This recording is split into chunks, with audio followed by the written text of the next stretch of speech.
When you get the DoorEdge seal for the bottom of a walk-in shop door, home door, garage door, you'll get a 3-foot piece. This door here is 36, so this will work perfect. If you have a 34 or 32, you'll have to do some trimming.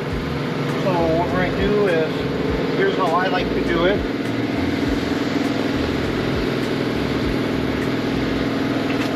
We already swept the area. As you can see, we got dirt here.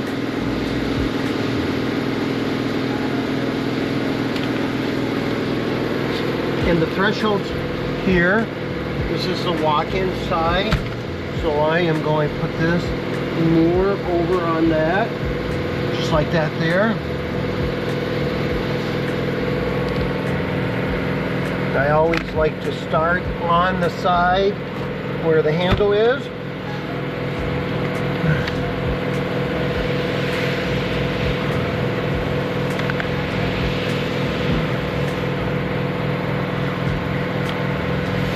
And because the threshold's up, I'm just going to set it on the ground. If you had a rug or a carpet or something, you would have to raise it accordingly or get rid of the rug or the carpet, but most people, I raise it so you can keep it.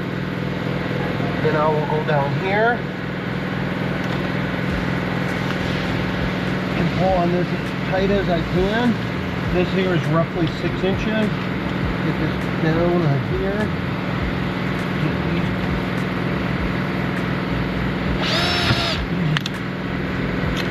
Open it. Good. Now I'm going to go and finish the 6-inch screws. I'm going to push this down so it's closer to the ground.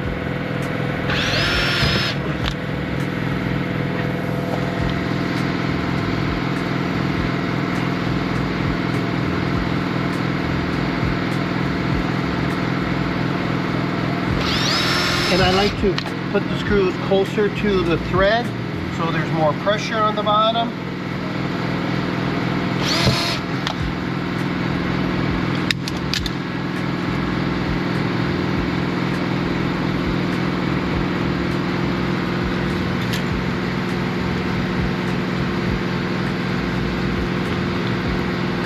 And try to get as close to the reasonably edge as possible. Now, because this is another main, this is a main walk-in door, I'm going to put a little more extra screws in, especially on this end here. So basically, one every 3 inches. This is their main door, so I'm going to just finish it out.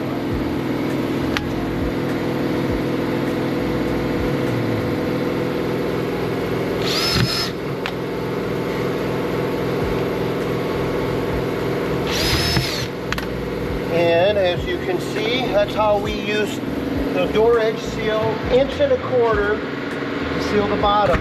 You could use a little smaller diameter, but I like this because it gives you a lot of thermal protection, keeps snirt monsters outside where they belong. Thanks.